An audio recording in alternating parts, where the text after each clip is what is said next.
Sejam bem-vindos à plataforma online do Centro de Treinamento em Emergência Pré e Hospitalar.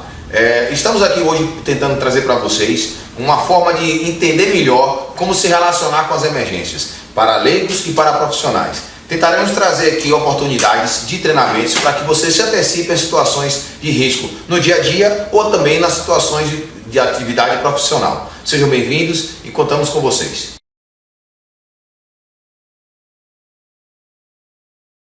Sejam bem-vindos à plataforma da CTEPH. De antemão, queríamos agradecer a colaboração dos nossos colegas do SAMU 92, que estão aqui como belos atores que são, fazendo uma encenação para colaborar com essa forma da gente trazer para vocês mais informações referentes aos treinamentos que toda a plataforma disponibiliza.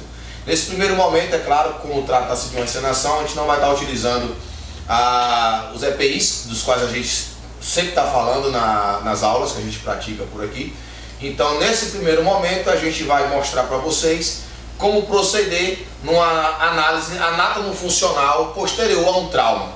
Então, a gente vai colaborar aqui com o nosso colega Joel. Ele vai demonstrar como é que vai funcionar a primeira abordagem ao paciente que a gente foi acionado vítima de um trauma. Então, ele vai demonstrar o que é importante investigar. É claro que aqui também a gente não vai poder utilizar a tesoura, que é uma das ferramentas que a gente mais utiliza para poder estar expondo a área do paciente que foi vítima de trauma e assim ter mais exatidão na análise que a gente vai fazer. Então é óbvio que a gente não vai cortar a roupa do colega, então é só para que vocês saibam que, sendo possível, não também expondo demais o paciente, porque ele pode estar em via pública, mas quando possível, o importante é expor a área do paciente para que a gente possa avaliar e investigar de maneira mais adequada. Então a gente vai poupar, né, a roupa do colega, mas saibam que quando possível, não expondo por demais o paciente, é importante que vocês utilizem esse instrumento do qual eu acabei de falar aqui. Vamos lá, Joel. Fazendo a primeira abordagem, o primeiro socorrista chegar na cena, ele vai se preocupar de imediato, já faz uma avaliação visual do paciente, investiga locais que naturalmente já tenham sinais de sangue ou de escoriações, porque isso é um indicativo para que a gente procure, nesse caso, traumas mais severos.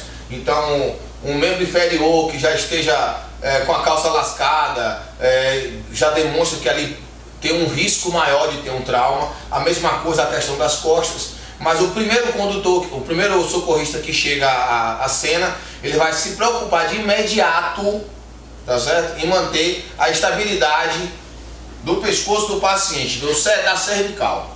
O segundo socorrista que chegar, ele vai se preocupar então de imediato a fazer essa anamnese anatomofuncional, investigar se tem algum local no corpo do paciente que seja claro, né, que tem um trauma mais importante. Então, a parte posterior que já está exposta, a gente já avalia de imediato, os membros inferiores e os membros superiores.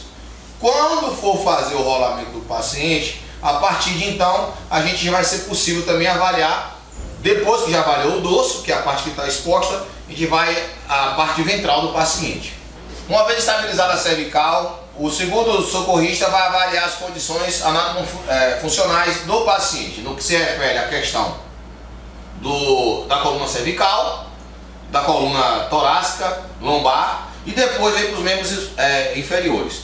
Se os membros inferiores ainda assim tiverem algum tipo de fratura, quem determina o rolamento do paciente é a condição da cervical. Isso é um ponto-chave disso daqui, porque em outras situações onde não há uma lesão da cervical ou coisa parecida, a gente vai levar em consideração a função que foi lesionada. Mas quem determina o rolamento, nesse caso aqui especificamente, vai ser a posição da cervical. A primeira coisa a ser feita é buscar estabilizar também a questão dos membros superiores.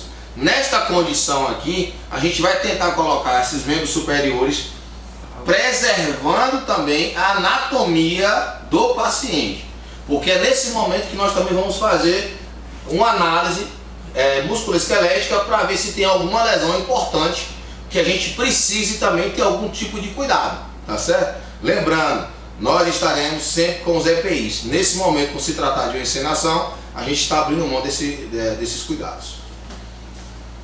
O membro, então, uma vez você preservando a função anatômica desse membro do paciente, você, quando for fazer o rolamento, você consegue ter um pouco mais de facilidade, diferente se você fosse, por exemplo, tentar colocar o braço para baixo ou coisa parecida. Então, tentar preservar essa questão anatômica.